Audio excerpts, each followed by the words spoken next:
All right, it's time to start looking forward to the Alabama-Mississippi State game this Saturday and also talk about some other good news going on around the University of Alabama. Locked On Bama, your daily podcast on the Alabama Crimson Tide. Part of the Locked On Podcast Network, your team every day.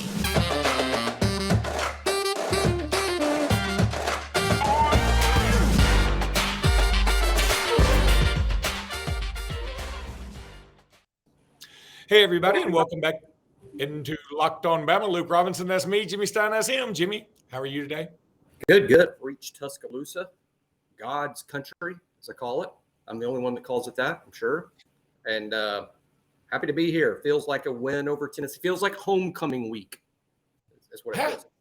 That's good. Today's episode is brought to you by Sweat Block. If you or someone you love is experiencing embarrassing sweat or odor, try Sweat Block. Save 20% with promo code LOCKEDON at sweatblock.com. Also available at Amazon. You can go check it out. Sweat Block. It's pretty awesome. Hey, sounds like some people probably need that. I mean, if you think here's my ad for Sweat Block. If you think you may need it, you do. Hey, based on Will Anderson's comments, maybe we needed it last week. We apparently had a lot of anxiety going into that game. Yeah, I mean, I'm guessing he's mimicking what Coach Saban said, and Coach Saban has some about this particular team and the makeup of it. Maybe it explains some of the issues at times. It's maybe a nervous bunch, but hey, that was a crazy environment on Saturday. You know, I've now watched the rewatch. I've watched 3 full quarters, and when I rewatch, I mean, I watch every play like almost a couple times, and the big plays 3 or 4 times. And you know, the environment, the noise, how good Tennessee is, all those things combined for. Heck, I'm nervous watching it. I can't imagine what it's like to be out there. Yeah, it's definitely tough, and I hope that. Look, Alabama's not going to recreate that environment this weekend. First of all, you're coming off a loss. Everybody's a little dejected. And it's Mississippi State, who's unranked. It's not Tennessee. Alabama has owned them since Mike Leach has been there. I mean, they've owned them the whole series. But Alabama has won the 2 games that Mike Leach has coached by a combined score of 90-9. So that's not exactly going to put the fear of God in any of the fans, and therefore, have them at full throat this Saturday. But it is a night game. It's going to be should be crisp, should be a great football weather. And so I'm hoping that the fans really do show out, because I think this team could use a pick-me-up. Forget the fact that it's going to be a huge recruiting weekend, which we'll talk about in podcasts to come. We won't get to that today necessarily. But, I think this team could use that kind of pick-me-up. And look, this Mississippi State squad, they don't run the ball very much. They just don't do it. They ran it like 10 times against Kentucky, something crazy, stupid low. And they only passed for 203 yards against Kentucky, too, which is bizarre because they are just known for slinging it all over the field. I guess they were just a little bit off. But this Mike Leach is what his record says he is. I've been saying that the whole time. I didn't think he'd be a great fit in this conference because I think there are too many athletes, and I think they can make up some ground. I just don't see his working out at Mississippi State long term unless they are satisfied with somewhere between 7 and 8 wins per year, and that's both your floor and your ceiling. Well, I think Mississippi State's a better matchup for Alabama. We know this from the last 2 times they've played. You've already referenced that Mississippi State has only scored 9 points in 2 matchups against Alabama. Even though I'll be the first to admit, again, after rewatching Tennessee so closely, I think Tennessee is a unique, tough matchup specifically for Alabama. We can cover that. But Mississippi State is not. Now, it just shows how unique Tennessee is because Mississippi State is similar to Tennessee's offense. I mean, the Mississippi State offense and Tennessee offense, somewhat similar. The Mississippi State air raid, the Tennessee offense that I'd refer to as not up-tempo, but max tempo. And this is why the Mississippi State offense, though, isn't quite the problem for Alabama that Tennessee was. Number one, the max tempo approach completely negated Alabama's advantage in substitution. Alabama has a tremendous advantage over virtually everyone we play because Alabama's substitution on defense allows Alabama, no matter the down and distance, to put 11 really talented players on the field. If you're going to throw it, we could be in nickel rabbit. We could be in dime rabbit. If you're going to run it, we could be with three defensive linemen, maybe even 4 defensive linemen. Sometimes we're in regular. Sometimes we're in nickel. Sometimes we're in dime, depend on your formation. With the difference being, it's not that that's revolutionary. Not at all. But Alabama, because of the talent, when Alabama's in their substitution packages, you got 11 good players on the field, no matter which substitution pattern you're in. But the substitution allows you to go small, to go fast, to go big, to go good against the run, to go good against the throw, to go good against 5 wides, to go good against 2 wides. Well, Tennessee's max tempo negates all that. You can't substitute at all, really. They dictate when you can substitute. They go, go, go. So forget substitution. Now a huge advantage Alabama has is out the window. And that in and of itself creates problems, but that's not why Tennessee creates the problems for Alabama. It's worse than that. And that's because they have a quarterback that gives Alabama issues for years. A Heisman level, which means a talented quarterback who's a dual threat. We could go back from Cam Newton and start naming them, Deshaun Watson, all of these, Tim Tebow, all of these dual threat quarterbacks, the very athletic guys who are very good. I don't care sometimes Middle Tennessee's going to run an athletic kid out there. It doesn't matter. It's not about just being an athlete. It's about being athletic and really good. Why does that create a problem for Alabama? Well, first of all, it creates a problem for everyone. But I just said Alabama can't substitute against Tennessee. Now imagine, Luke, Alabama can't substitute and Hendon Hooker's the quarterback, so you have to keep a spy on him. Deontay Lawson was the spy. That's why Lawson played the whole game. Lawson was the spy on Hooker. That means Lawson's only job, Hendon Hooker.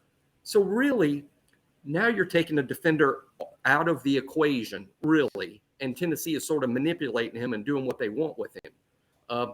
When you combine the fact you can't substitute, you have to assign a linebacker to Hooker, and he doesn't cover him. So now you've taken a linebacker who you might be using in some sort of coverage responsibility. No, he's got to be on Hooker. Dictates you're in man coverage everywhere else. I mean, Lawson's in man coverage, right? He's got a man, Hooker, and that's a linebacker. So now you're playing more man coverage. There's one more advantage Tennessee has in that they have talented skill guys. The running back's a good player. We saw Hyatt. He's a good player. The tight end is a good player. They have more receivers than just Hyatt. So when you got 5 guys covering their 5 guys, you got to win all 5 matchups or they can take advantage. It's hard to win all 5 matchups, particularly when they're very good at the chess game and getting the matchups they want. I said all that about Tennessee to make a point about Mississippi State. They don't play Tennessee's max tempo. It's air raid, but they don't play the max tempo. Secondly, Will Rogers is a really good player. He's not Hendon Hooker, and he's certainly not an athlete. You don't have to spy Will Rogers. Now we're freed up to play more defenses. Now we're freed up to substitute. Mississippi State doesn't have Tennessee skill guys. They don't have a Hyatt. They don't have a Smalls at running back. This is a much better matchup, and you're going to find that defense everyone bitched at last week for playing so poorly. Watch them play really well Saturday, and everybody's going to go, what the heck? Dude, it's matchup. It's the matchup, and it's playing at home in a friendlier place on top of it. So this defense that looked so bad last Saturday, I'm thinking they're going to look pretty good. I've got them holding Mississippi State to around 17, which doesn't sound awesome, but based on how they played last week, yeah, it's pretty freaking good. Jimmy, let me tell everybody about Sweat Block. Look, like I said, hey, I know a lot of Alabama fans and Tennessee fans, for that matter, that needed Sweat Block this last weekend. That game was certainly sweat-inducing. I want to read this single customer review. A gentleman named Chris wrote into Sweat Block. He said, I suffered from excessive underarm sweat for 10 years. He was so worried about sweating through his dress shirts that he started tucking maxi pads in his shirt to soak up sweat. That's until he found Sweat Block. It changed the game for him, Sweat Block did. And, I mean, look, it's just one of those things. Some people have more of an issue with it than others. And Sweat Block was created by a doctor to help with his own excessive sweating. It is doctor created and doctor recommended. If you or someone you love is experiencing embarrassing sweat or odor, try Sweat Block. Save 20% with promo code Locked On at sweatblock.com. Also available at Amazon.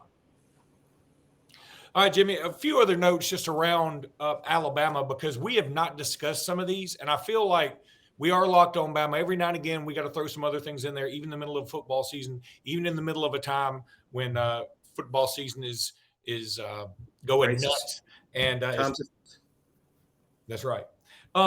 Okay, first of all, the women's soccer team is now number 1 in the country. I mean, I'm not going to sit here and pretend that I am a soccer buff. You know, I pretty famously made fun of some Auburn fans for being such huge basketball fans last year, and that came back to bite me a little bit. But I'm not going to say that, hey, you know, I know all about the women's soccer team now. But I am going to say just seeing them at number 1 warms the cockles of my heart. So I'm happy for them. Congratulations to the women's soccer. Good for your cockles. That should be the most. They should put that on a shirt out there at Alabama Soccer. We're good for your cockles. Also, it should be noted that I was corrected by about 1,700 nerds about how it wasn't Luke Skywalker whose poop got tested for midichlorians. It was Anakin Skywalker, and that is dead right. And I'm sorry I screwed that up. I'm not a Star Wars aficionado. I did see the first one in the theater 27 times, pretty famously. But The Phantom Menace is one of the worst. It is the worst effort in the Star Wars. Anakin Luke's dad? Yes. Okay.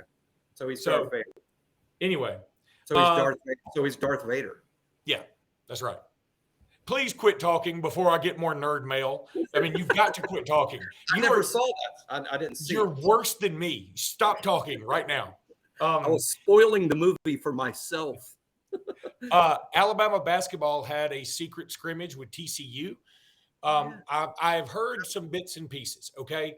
I think all the scores people are out there hearing, like there were 3 separate scrimmages and TCU won all of them pretty handily. I think all that's correct. Now, that's the bad news. If you were worried about, you know, keeping score and whatever. These were secret scrimmages, so they weren't necessarily like actual games, but they were actual enough. And I think Alabama got a taste of humbleness, humble pie, and they needed it. We're a very young team. We're a very talented team. You know how high I am on Brandon Miller, Noah Clowney, all those dudes.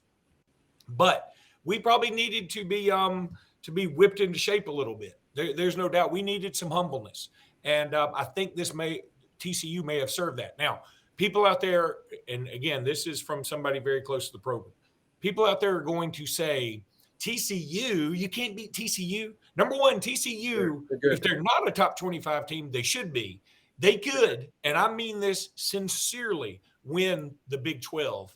And they are a very older, grizzled, experienced, battle-tested team. And I think this was a perfect scrimmage for us. And I also think scrimmaging them was purposeful. It wasn't like we just decided, hey, let's scrimmage somebody as TCU. Oh, they're available. Okay. And then we're like, oh, my God, they're good. No, I think we knew they were good. I think we knew what they were. And I think we also knew, hey, if we scrimmage these dudes, maybe our dudes will get a little kick in the rear end. And I think that happened. Alabama got a commitment from Mohamed Diabute. I think I'm saying that right. And top 100 player. I hear he goes by Mo. Okay, Mo Diabute. And he's top 100 player in the country. Very good player, power forward. I watched his commitment. It was very cool. Again, Alabama recruiting just doing really well. I know we're still out there looking for some other guys. Caden Cooper is one of the ones that we may end up with. That was big news. The Tide just keeps doing really nice things. We've moved way up in the recruiting rankings when it comes to basketball. And R.J. Johnson from the Huntsville area has been rated a 3-star now, so that has also helped our rankings. And finally, well, not finally because I got 2 more things, but Alabama-Tennessee, highest rated game of the year. Shouldn't be a shock whenever Alabama is, in a game and there's a thought that they may lose. People are going to tune in. At its peak, it had 17 million viewers. Those are monster numbers. But this was the biggest game on CBS in 3 years. since Alabama LSU in 2019. And finally, Jimmy, I want to see if you can shed some light on this. There are heated rumors over the message boards that a senior linebacker went and basically had a discussion with Pete Golding and maybe some other coaches about how we need some more bleepity bleeps on our team to get things rolling. And he said, I am one of those bleepity bleeps. Now, do I think that exactly happened? Probably not. Do I think some version of this story is probably correct? Yes. I wouldn't be shocked if some senior who has been through the grind, who has seen some true bad MFers come through this university while he's been there, I bet you he decided to kick it up a notch, and maybe he did have a conversation with some of the coaches. I can believe that. Tell me I'm wrong. No, I mean, I'm sure that happened. Now, I've been traveling today, and so I've been, when I do that, you should text and drive. I don't. So I'm a little in the dark as to some of the underworld happenings today. I do know what you're talking about. I even believe I know the identity of this player. It's Jalen Moody. Let's just say Jalen Moody's the rumor. I knew it was Moody. And I do think there is. I think you put it really well. This is what little I know right now. But again, I haven't had time to unturn all the stones like I might do if I get super interested in this. But I'll just say this. I know he's been hurt to an extent, but sometimes I don't fully buy all the story from a player who's likely a little upset about his playing time. Lawson has played every snap in the last 2 games. Lawson's played every snap, every single snap. So he's probably not too thrilled, particularly when he was recruited out of the portal and might be hearing in his ear, I told you not to go back to Alabama. You weren't going to play. So, I mean, I'm just, that's all speculating. So I'm just, he might be upset with his own playing time. Now, does Alabama need to get tougher, meaner, more intense? Absolutely true. But I'm coming out of my rewatch with Tennessee convinced that what we saw last Saturday was the confluence of a bunch of things, including the things everyone's upset about. We're not very good. We don't play very hard. Yes. All somewhat true to partly true. But I really believe this was a unique unicorn type matchup that just checked every box for, boy, Alabama's going to struggle today with this crew. I think now that we're not playing a Tennessee, the defense, which is currently ranked 16th in the country, not 116th. It's the 16th best defense in the country, even after last week. I think it's going to hover around that area and end the year solidly in the top 10, probably in the top 5. And I think if the defense finishes in the top 5 in total defense, I don't care what happened in Knoxville. That's a really good defense. But it's got to do that to get. But I think good defensive performances are coming up. It doesn't need to be overhauled. It doesn't need to be, hey, throw out the babies and the bathwater. It just needs to be Tennessee. And if we run into them again, we need a different plan. Jimmy, I need to tell everybody about LinkedIn. These days, every new potential hire can feel like a high-stakes wager for your small business. You want to be 100% certain that you have access to the best qualified candidates available. That's why you have to check out LinkedIn Jobs. LinkedIn Jobs helps you find the right people for your team faster and for free. Telling you, we use LinkedIn Jobs over here at Robinson Iron, and they are great to deal with. Look, all you got to do is check out LinkedIn Jobs. It'll help you find the qualified candidates like I'm talking about, and it'll help you find them as quickly as you want to find them. Post your job for free at linkedin.com/lockedoncollege. That's linkedin.com/lockedoncollege to post your job for free. It has simple tools like screening questions, and it makes it easy to focus on candidates with just the right skills. That's linkedin.com/lockedoncollege, linkedin.com/lockedoncollege. Terms and conditions apply. All right, Jimmy, I want to take a minute and just say how much I personally love Bryce Young. I'm now in the camp of he's the best quarterback that's ever been at the University of Alabama. We've seen some highlights like his little short pass to Cameron Latu for a touchdown, which was essentially a Magic Johnson pass. It was a dish. It was, and then when he threw it, he was like Steph Curry. He knew it was a touchdown, so he turned around and started running like with his hand in the air. And that's so wild because Latu had just dropped a pass right before that. But that's just he just gets it, dude. And we can talk about. Look, I like Jalen Milroe. I do, and I think he can get better. I know he had his problems against A&M. He can get better, and he's built like a Greek god. I know that. I like Ty Simpson. He's very cool. Love his high school tape. I think what we've seen in some scrimmage and video practice, whatever. That's all good. Bryce is different. He's different from everybody. And you talk about some of the hits that he took against Tennessee. Some legal, some illegal, some uncalled, most uncalled, all uncalled, I guess. All uncalled. But regardless, Tua would have been sawed in half. And again, I love Tua Tagovailoa. Do not get it twisted. But Tua doesn't take a hit the way Bryce does. He just doesn't. He's probably more accurate on his slants. There's no doubt. He might have a better arm overall. He might. I'm not sure that he does. I don't know that he does. In fact, I'm leaning now that I've talked about it. Probably not. I bet he doesn't. But it's in the same area code. And Tua is so lovable. You just want to put your arms around him and just say, "Oh, you're just so good." But Bryce is different, man. Bryce, for his size, dude, he's like Ant-Man. I mean, he's just so freaking tough. So we don't need to get in a rant here because I'm going somewhere with this. But I want people to understand we've got Bryce we got 5 regular season games left, maybe the SEC title game, maybe 2 playoff games. Max, we got Bryce for 8 more games, y'all. We need to appreciate this dude. He's different. I'm telling you, he's different. And we need to embrace him the way we've embraced nobody before because he's going to be, I think, a superstar at the next level. And I think he can be a super ambassador for Alabama. Now, having said that, one of our loyal listeners who does a great job sending us stuff all the time, Cameron Bishop, he sent a tweet to me from Mike Rodak and said, this is something y'all can discuss.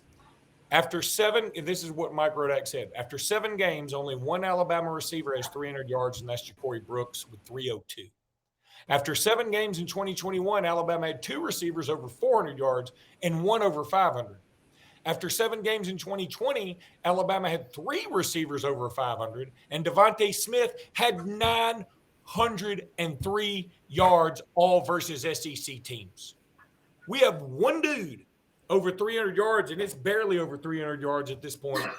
And in 2020, against an all-SEC schedule, Devontae Smith had 903 yards. He had 3 times the amount of yards that Ja'Cory Brooks had at this same stage against a much harder schedule.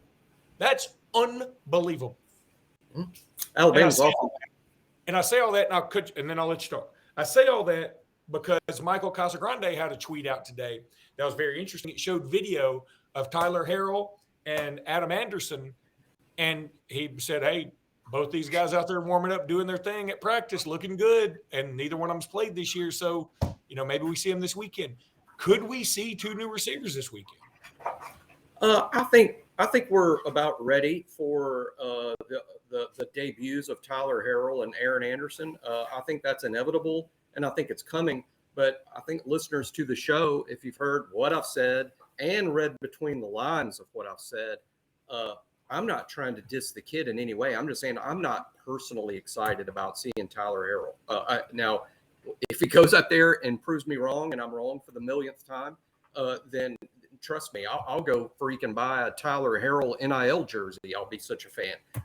But I'm just saying, based on buzz since he arrived this summer and then the injuries, I've been adamant about saying this every time Tyler Harrell's name comes up on the Bama Insider message board. I have this automatic post now where I just post Isaiah Bond better than Tyler Harrell, because I think Bond is brings the same thing to the table that Harrell does, but he's a better player, even though he's a true freshman. So I'm not as excited about that. I do think that some of those stats, it's a little apples to oranges to me, Luke, just simply because we've only played 7 games, and I know that the comparison that Rodak was making was after 7 games, but Bryce has only quarterbacked 5 of them. I mean, those aren't Bryce's numbers. I wonder what the numbers at wide receiver might look like if Bryce had played the 2 games, because it was really 2 full games that Milroe played. Technically, it was 6.5 quarters, but you know, it's 2 full games that Milroe played. And when Milroe plays, we run the ball. I mean, that's understandable. Milroe plays, we run the ball. Bryce plays, we throw the ball. And it's not, you know, rocket science figuring out why. Also we don't have a Devontae. We don't have a Judy. We don't have a Ruggs. We don't have a Julio. We don't have a Calvin Ridley. What we have is a collection of guys, and the numbers are very spread out. No one has stepped up. So Bryce throws a couple here and a couple there and a couple there, and Brooks has some, and Burton has some, and now Bond and Prentice have some. Latu has a bunch. Latu caught a lot of balls last week, and we throw it to Gibbs. We even throw it to McClellan, you know, at running back. So Bryce is really having to spread it out because we don't have the go-to badass wide receiver that we've had most of the last 5 or 6 years. Yeah, that was what I was going to say. We don't have a Devontae Smith. There's no doubt, or any of those other guys you mentioned. Ironically, we do have a Devontae Smith. We do. Yeah, we literally do. But he's a defensive back. He plays on the other side of the ball, and he's on the bench right now, but he'll probably be a starter next year. The other thing I said on the Montgomery radio station I go on every Wednesday, I said, at this point, again, I'm like you. I'm not trying to diss Tyler Harrell at all. Not at all. But until I saw the video from Michael Casagrande, I had no evidence he existed. It was like Deron Carter or James Bunn. If anybody follows any of the old recruiting storylines and jokes from the previous years, they know what I'm talking about. James Bunn was a completely made-up fictional character that everybody was talking about as a big Alabama recruit back in the early 2000s or something. But anyway, you know, I'll say this too. In not defense, but just sort of as a theory. If you show me Hunter Renfrow and you show me, God, give me a middling NFL receiver. There is one. Anyone that plays for the Atlanta Falcons at wide receiver. Okay, let's go a Falcons wide receiver. Pluck. And if you just looked at him. Other than they do have what's his name? London, Drake London. Yeah, Drake London. He's good. Not him. He's good. Anybody but Drake London. But if you showed me those 2 guys and you said, okay, you know, 40 times and shuttle drill and hands and just slinging it around, you know, not in game time, whatever, you'd probably say, okay, Hunter Renfrow's not as good as this other guy. But in the game, Hunter Renfrow's usually about as dependable and good as any receiver on the field. He's not top 10 in the NFL, but he's top 25 probably, and that's saying a lot. Now, what I'm saying is maybe when Tyler Harrell gets out there or Adam Anderson gets out there, they develop that immediate chemistry we've been dying to see Bryce have with anybody.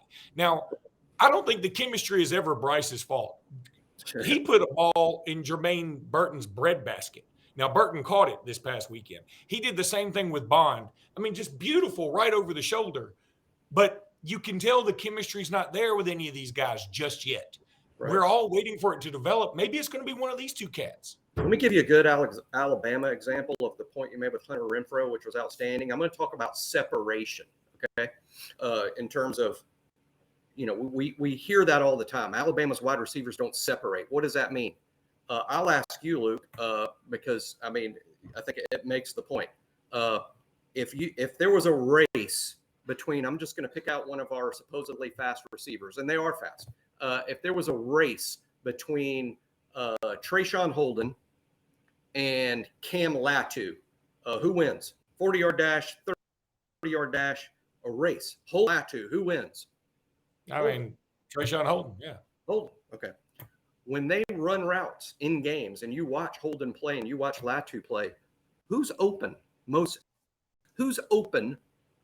Is Latu open more or is Holden open more? Latu. Yeah, I mean, that's a good point. But he's way slower. So how is that? Latu knows how to gain separation. He knows how to find open area. He knows how to lose or shake a receiver. Lose or shake a defensive back or a linebacker, whoever's covering him. And I know some of it's because Latu's often covered by a linebacker because he plays tight end and not wide receiver, but he's not always. Sometimes Latu's covered by safeties, still gets open. There is an art to separation. I think too many fans want to just see it that number next to a guy's name in terms of their 40 time. Well, how fast is he? Boy, he must separate well. Not true. Not true at all. I would say the wide receiver on the team we have right now that separates better than any other right now is probably Ja'Cory Brooks. And if all of our receivers raced, I don't know where he finishes, 5th, 6th. He's not a fast receiver, but he seems to do the best job of creating space for himself. It's an art, and our entire unit needs to get better at it. Devontae Smith is the best I've ever seen. Devontae achieves separation easier than any receiver I've ever seen in my whole life. And I don't know. I'll say it again. I've said it a million times. I'll say it again. I don't know where Devontae is right now. I just know that he's open. That's going to do it for today's podcast, everybody. When we come back tomorrow, we'll get into Mississippi State a little bit more, maybe talk about the history of this rivalry some, which is, again, geographically, the SEC's closest rivalry. So we'll talk about all that and more on Locked On Bama. Thank you guys so much for tuning in. We appreciate you a ton. Please hit that subscribe button. And until tomorrow, roll tide, everybody. Roll Tide.